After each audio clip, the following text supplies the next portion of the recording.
주변에 계신 분들과 인사하는 시간 갖도록 하겠습니다. 이렇게 한번 인사해 볼까요? 우리는 하나입니다. 다시 한번 인사해 보겠습니다. 하나 되기에 더욱더 힘씁시다. 하나님께서 사랑하시는 삼륜교회 성도님들, 혹시 고독을 즐기는 거 좋아하십니까? 한때 고독을 즐기는 것이 낭만으로 느껴지는 때가 있었습니다.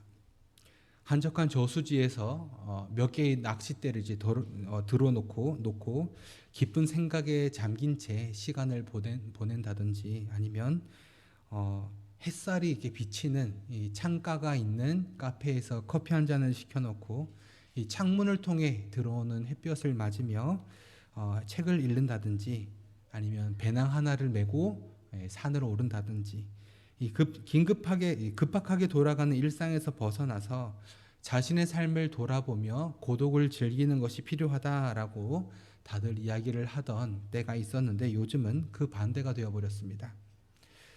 코로나를 심하게 겪은 이 지난 3년 동안 우리의 의지와는 다르게 다른 사람들과의 거리를 두고 살아가게 되었고, 자연스럽게 단절된 관계들로 인해 우리는 우리의 의지가 아닌 타의로 고독을 느끼며 살아가게 되었습니다. 2022년에 한국의 성인들을 대상으로 어느 한 조사가 진행되었습니다. 그 조사의 통계를 살펴보니 한국 성인 가운데 54점, 그러니까 이 조사에 참여했던 한국 성인 가운데 54.6%가 나는 평소 일상생활에서 외로움을 느낀다라고 답변을 했고요. 또 87.7%가 사회 전반적으로 외로움을 느끼는 사람들이 많다라고 답을 함으로써 이 한국 사회 전체의 이 고독과 외로움의 수준이 우리의 생각보다 훨씬 더 높다라는 것이 나타나게 되었습니다. 그리고 요즘 혹시 뭐 식당이나 아니면 카페 같은 데 가시면 많은 사람들이 다른 사람들과 함께 이렇게 시간을 보내는데, 같은 장소에서 같은 테이블에 앉아 있는데 각자 핸드폰만 보는 이런 상황들, 이런 현상들을 어렵지 않게 발견하실 것입니다. 그러니 함께 있다라고는 하지만 개인의 시간을 보내고 있는 것이죠. 그렇다면 교회 안의 상황은 어떨까요? 2023년 5월에 이 개신교인들을 대상으로 진행되었던 설문조사 결과를 보면, 이 조사에 응했던 사람들의 거의 절반에 이르는 46.2%가 외로움을 느끼고 있다라고 답변을 했고, 또한 외로움을 느끼지 않는다라고 답한 53.8%의 사람들 가운데서도 전혀 외로움을 느끼지 않는다라고 이야기한 사람들이 11.6%밖에 되지 않아 한국 교회 안에서도 이 고독과 외로움이 존재하고 있음을 확인할 수 있습니다. 모든 교회들이 다 그런 것은 아니겠지만, 많은 교회의 상황들을 살펴보면, 특히나 요 근래에 이 상황들을 살펴보면 매주 예배에 나오는 이 성도님들은 많지만 축도가 끝남과 동시에 금방 이 자리를 떠나서 집으로 돌아가는 성도님들이 많아졌다라는 것입니다. 예배 이후의 교제 시간이나 다른 성도님과의 이런 이 식사 시간을 가지지 않고 이런저런 이유들로 금방 그냥 예배만 드리고 돌아가 버리는 일들이 많아졌다라는 것이죠. 성경이 초대교회의 모습을 통해 우리에게 보여주는 건강한 교회의 모습은 모이기를 힘쓰는 교회입니다. 사도행전 2장 46절을 보면 당시 이 초대교회의 성도들의 모습에 대해서 우리에게 어떻게 알려주고 있냐면, 마음을 같이하여 모이기를 힘썼다라고 기록하고 있습니다. 사도행전 2장 46절입니다. 날마다 마음을 같이하여 성전에 모이기를 힘쓰고 집에서 떡을 떼며 기쁨과 순전한 마음으로 음식을 먹고 라고 이야기합니다. 사실 우리가 모여 만든 이 교회는 개인의 신앙만을 위한 집단이 아닙니다. 성경은 우리를 하나님의 권속, 즉 하나님께 속한 식구 혹은 가족이다라고 말하는데요. 가족은 어떤 사람들이죠? 어떤 관계입니까? 같이 살면서 좋은 모습도 많이 보지만 좋지 않은 모습도 많이 보는 관계이죠. 하지만 그럼에도 불구하고 서로를 품고 이해하며 살아가는 관계가 아니겠습니까? 가족의 기본은 사랑이며, 사랑은 단순한 감정만이 아니며 사랑하겠다라는 의지를 가지고 있는 것이고, 또 하나가 되겠다라는 결단을 가지고 있는 것을 의미합니다. 그러니 간단하게 설명을 드리자면, 교회는 서로를 사랑하며 하나가 되기 위해 힘쓰는 모임인 것입니다.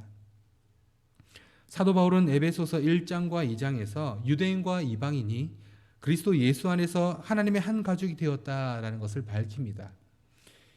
지금 우리에게는 누구나 예수 안에서 하나다라는 이 개념이 자연스럽게 받아들여지지만 이 당시에 유대인과 이방인이 하나가 된다라는 것은 생각할 수 없는 일이었습니다. 그러니 이러한 사도 바울의 이런 선포는 혁명적인 선언과도 같았다라는 것이죠. 이어지는 3장에서는 자신이 서로 하나가 되었다라는 이 복음을 이방인들에게 전하도록 부르심을 받았다라고 자신을 드러내고요. 또 오늘 본문인 4장에서는 그러한 복음 안에서 하나됨을 지키라라고 권면을 하고 있습니다. 우리가 다른 사람들에게 선행을 베풀고 다른 사람들을 돕는 삶을 산다고 해서 하나님의 자녀가 되는 것은 아니지만 하나님의 자녀가 되었다라는 것은 이 땅 가운데서 선한 삶을 살아간다라는 것을 의미합니다. 그래서 바울은 에베소 교회의 성도들을 향해서 이렇게 권면합니다. 오늘 본문 1절입니다. 그러므로 주 안에서 갇힌 내가 너희를 권하노니 너희가 부르심을 받은 일에 합당하게 행하여 라고 말합니다. 복음을 전하며 감옥에 갇힌 바울은 간절한 마음으로 에베소 교회 성도들에게 권면하는데요. 부르심을 받았으니 하나님께 부르심을 받았으니 부르심에 합당하게 행하라, 합당하게 살아가라 라고 권면합니다. 에베소 교인들을 향해서 하나님의 부르심에 합당하도록 그에 걸맞는 삶을 살아가라 라고 말하는 것이죠. 이전처럼 살아가는 것이 아니라 부르심에 합당한 하나님의 백성으로서의 삶을 살아가는 것이 당연하니 그렇게 살아가라 라고 권하고 있는 것입니다. 그렇다면 부르심에 합당한 삶에는 어떤 삶일까요? 이어지는 3절에서 그 삶에 대해 이렇게 설명하고 있습니다. 모든 겸손과 온유로 하고 오래 참음으로 사랑 가운데서 서로 용납하고 라고 말합니다. 첫 번째로 겸손이란 스스로 낮추고 자기 유익을 구하지 않는 태도와 자기를 과시하지 않는 것을 의미합니다. 즉 나보다 남을 더 나은 존재로 여기는 것이죠. 교만은 공동체를 분열시킵니다. 거만을 떠는 사람을 좋아해서 하나가 될 사람은 그 어디에도 존재하지 않습니다. 하지만 서로를 섬기는 겸손은 공동체를 하나로 만들어준다는 것입니다. 두 번째는 온유입니다. 이 온유 역시도 공동체를 하나로 만들기 위해 필요한 덕목입니다. 온유라는 것은 내적으로 자기 힘을 내세우지 않는 겸손한 마음의 자세를 의미합니다. 온유는 힘이 없기 때문에 내게 그런 능력이 없기 때문에 가만히 있는 것을 의미하는 것이 아니라 내게 그런 힘과 능력이 있지만 그것을 내 유익을 위해 남을 해치기 위해 함부로 사용하지 않는 것, 즉 절제하며 조절하는 것을 의미합니다. 예수님께서 바로 그 온유를 우리에게 보여주신 분이십니다. 예수님께서는 고난과 어려움을 당하시지 않을 능력이 있으셨지만 참으시고 절제하시며 우리를 위해 생명을 내어주시기까지 온유하셨습니다. 서로를 향한 온유가 있는 공동체는 하나가 될 수밖에 없습니다. 세 번째는 오래 참음입니다. 고린도전서 13장에서 사랑은 오래 참는 것이다 라고 말하고 있듯이 오래 참음은 사랑하면 드러나는 모습입니다. 교회에서 가장 필요한 것이 바로 서로를 향해 오래 참아주는 태도입니다. 무엇인가 실수를 했을 때, 나와 맞지 않을 때, 무엇인가 잘못을 했을 때 지적하고 화내는 것은 어느 누구나 할 수 있는 일이죠. 하지만 실수를 함에도 불구하고 참아주고 부족한 모습이 보임에도 불구하고 그것을 드러내지 않고 가만히 기다려주는 것은 하나 되는 공동체를 이루는데 필요한 덕목입니다. 오래 참을 때 나오는 결과가 바로 사랑 가운데서 서로 용납하는 결과입니다. 오래 참음과 사랑과 용납은 다른 것이 아니라 같은 것입니다. 그런데 이 오래 참음, 사랑, 서로 용납함과 같은 덕목들이 언제 나타나냐면 자기 혼자 있을 때가 아니라 다른 사람과의 관계 가운데 있을 때 드러난다라는 것이죠. 이것들은 모두 믿는 자로서 교회 공동체를 이룰 때 우리 가운데 드러나게 되는 덕목들입니다. 결국 하나님의 부르심을 받아 구원을 받고 하나님의 자녀가 된 사람들은 서로를 향한 사랑으로 하나가 되어야 한다라는 것입니다. 이러한 덕목들이 삶 속에서 나타나는 것이 바로 선한 일입니다. 그것이 바로 우리가 부르심을 받은 목적이며 또한 부르심에 합당한 삶입니다. 하나님께서는 우리가 그렇게 살아가며 믿음의 공동체를 이루어가기를 원하신다는 것입니다. 아무리 가족이라고 할지라도 서로 맞지 않는 부분들이 있을 수 있고 서로에게 불편한 부분들이 생길 수도 있습니다. 하지만 가족을 향한 이 오래 참음이 우리 가운데 있다면 정말 아름다운 그 가족 관계를 만들어 갈 수 있듯이 교회 역시도 마찬가지입니다. 서로의 가치관이 너무나도 다르고 살아온 환경이 다르고 생각하는 것이 다르니 당연히 서운하거나 마음에 맞지 않는 일들이 생길 수밖에 없는 것이죠. 하지만 서로를 향해 참을 수만 있다면 우리는 아름다운 공동체를 이루어 갈 수 있을 것입니다. 이를 위해 우리가 기억해야 될 사실이 있습니다. 오늘 본문 3절입니다. 평안에 매는 줄로 성령이 하나 되게 하신 것을 힘써 지키라 라고 말합니다. 성령의 하나 되게 하심은 교회 공동체의 구성원들이 다 각자 개성이 다르고 배경이 다르고 여러 가지 면에서 다 다른 모습으로 살아가지만 예수 그리스도를 우리의 구원자로 동일하게 고백하며 그 예수의 영인 성령님의 인도하심을 따를 때 우리 가운데 자연스럽게 드러나는 모습입니다.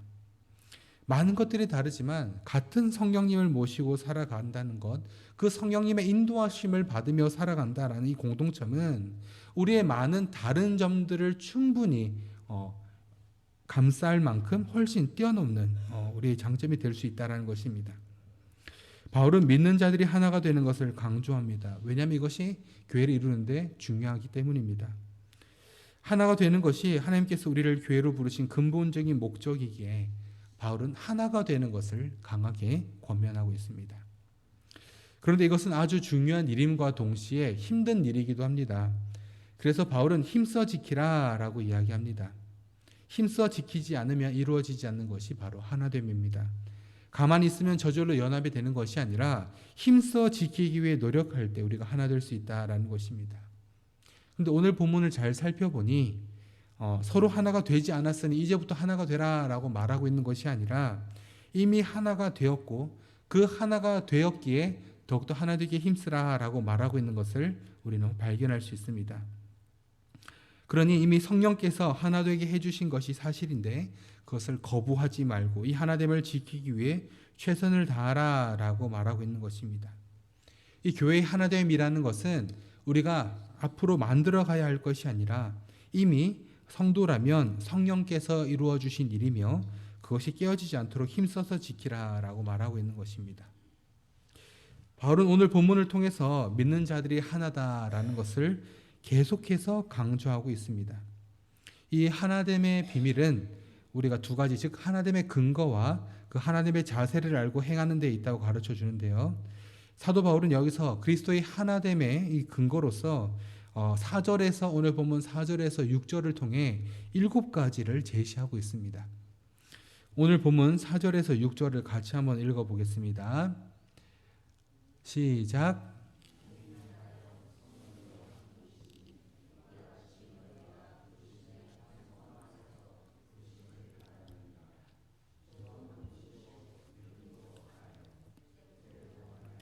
하나님도 한 분이시니 곧 만유의 아버지시라. 만유 위에 계시고 만유를 통일하시고 만유 가운데 계시도다. 네, 제가 노란색으로 좀 체크를 해놓긴 했는데요. 어떤 것들이 우리의 공통점이라고 이야기하고 있냐면 그리스도의 몸, 성령, 부르심의 소망, 주님, 믿음, 세례, 하나님, 이렇게 7가지가 최소 우리에게는 7가지 공통점을 가지고 있다라고 바울은 말하고 있습니다. 그런데 이 7가지는 다시 크게 3가지로 좀 나누어서 볼 수 있는데요. 그것은 바로 성령, 성자, 성부 하나님입니다. 4절을 한번 살펴보겠습니다. 4절을 보면 그 초점이 성령 하나님에 맞추어져 있습니다. 우리는 한 성령님의 역사로 이렇게 한 몸인 교회에 속하게 되었고 또 천국의 소망을 함께 품고 살아갈 수 있게 되었다는 것입니다. 성령님께서 나와 너무 달라 보이고 나와는 너무 안 맞고 내게 너무 불편한 그 성도님을 나와 함께 하게 하심으로 한 몸을 이루게 하셨음을 기억하시기 바랍니다. 이어지는 5절의 초점은 성자 하나님 즉 예수 그리스도십니다. 우리는 한 주님을 믿음으로써 같은 한 믿음을 가지게 되었고 같은 믿음을 가진 그리스도인이라는 표시로 우리 모두가 세례를 받은 것입니다. 예수님을 믿으면 그 표시로 내가 예수님을 믿는다라는 고백으로 세례를 받게 되는 것이죠. 세례가 무엇입니까? 예수님만이 우리의 유일한 구원자가 되시며 예수님이 우리의 죄를 위해 십자가에 달려 죽으심으로 우리의 모든 죄가 해결되었고 이제는 예수 그리스도를 그 믿는 믿음 가운데 이전과는 다른 삶을 살겠노라라고 많은 사람들 앞에서 고백하고 또한 증거하는 증인 다른 사람들 앞에서 선포하며 고백하는 것이 아니겠습니까? 이 세례와 입교는 교회에 다닌 연수가 어느 정도 되고 어느 정도 이제 일명 그 내공이 쌓이면 성경의 지식이 많아지면 자연스럽게 받게 되는 것이 아닙니다.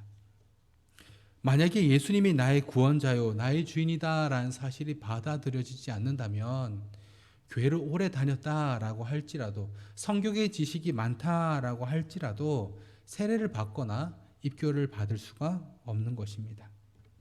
이어지는 6절의 초점은 성부 하나님이십니다. 우리는 한 하나님을 믿고 동일하신 하나님 곧 만유를 지으신 그 하나님을 한 아버지로 모시며 살아갑니다. 우리 각자는 한 사람인데 이 각자가 많아짐에 따라 서로 다른 생각과 의견들이 존재하게 되어집니다. 다 생각이 다르고 원하는 것이 다릅니다. 추구하는 바가 다르고 옳다고 생각하는 것들이 다르기 때문에 서로 계속 부딪힐 수밖에 없는 것이죠. 그럼에도 불구하고 우리가 한 하나님을 믿고 그분이 우리 모두의 같은 아버지이심을 고백할 수 있다면 우리 각 개인이 아무리 많아진다라고 할지라도 아무리 다른 삶을 살아왔다라고 할지라도 우리는 다 하나님의 자녀로서 하나가 될 수 있는 것입니다.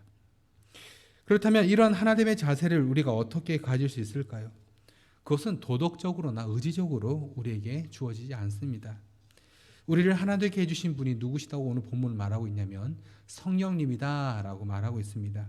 그렇게 우리는 성령님의 도우심으로 우리 교회는 하나가 될 수 있는 것입니다. 이 세상에서도 하나가 되는 경우들이 있긴 한데요. 이 성령으로 하나 된 것이 아니기 때문에 결국은 자기의 이익을 따라 흩어지게 되는 것이죠. 이익을 따라 모였다가 흩어졌다가. 하지만 성령은 우리를 하나 되게 하실 뿐만 아니라 우리의 하나됨을 지켜주시는 분이십니다. 교회는 우리의 감정이나 주변 환경에 따라 흩어지고 모이는 그런 가벼운 모임이 아닙니다. 우리가 하나됨을 이루지 못하고 갈등과 다툼이 생기는 경우가 언제인지 한번 잘 생각해 보시기 바랍니다. 교인 간에도 그렇겠지만 우리가 제일 사랑한다라고 이야기하는 가정에서 부부 간에 또한 부모와 자식 간에 서로 마음이 상하는 경우가 언제입니까? 인간적인 생각과 욕심이 사랑하는 마음을 넘어설 때입니다. 또한 성령님의 일하심보다 내가 더 앞서서 일하게 되면 이러한 일들이 생기게 됩니다. 성령 충만하지 못하면 성령 안에서의 하나됨을 이룰 수가 없는 것입니다. 그렇게 우리는 교회의 연합과 일치를 위해 기도해야 하고 우리 모두가 하나됨을 이루며 하나님께서 우리를 하나 되게 하셨음을 기억하며 살아가야 합니다. 우리 그리스도인들의 삶의 목표는 단순히 도덕적으로 올바르게 살아가는 그런 외형적인 모습이 아니라 소극적으로 교회에 해를 끼치지 않으면 내 신앙생활만 하면 잘하면 되겠지 정도의 신앙이 아니라 성령 충만함으로 우리 각 성도들이 성령 충만함으로 성령의 하나 되게 하심을 굳건히 붙들고 하나된 교회를 섬기며 교회를 이루며 살아가는 것입니다. 하나님께서는 이 세상이 만들어지기 전부터 우리를 향한 특별한 계획을 준비하고 계셨고 예수 그리스도를 통해 우리의 죄를 해결하시고 우리를 자녀로 삼아 주시기로 작정하셨습니다. 그리고 예수님을 우리의 구주로 믿고 고백하는 우리를 예수 그리스도의 피값 주고 사신 교회의 각 지체로 살아가게 했습니다. 그리스도의 몸된 교회를 이룬 일은 우리의 힘과 능력으로 혹은 우리의 지혜로 할 수 있는 일이 아닙니다. 그래서 하나님은 우리에게 한 성령 안에서 한 교회를 이루며 살아갈 수 있는 힘과 능력을 주십니다. 서로를 향한 겸손과 온유로 오래 참음과 사랑으로 성령이 하나 되게 하신 것을 힘써 지키며 성령 충만함으로 각자의 다름을 뛰어넘는 하나됨을 경험하는 우리 모두가 될 수 있기를 주님의 이름으로 축원합니다.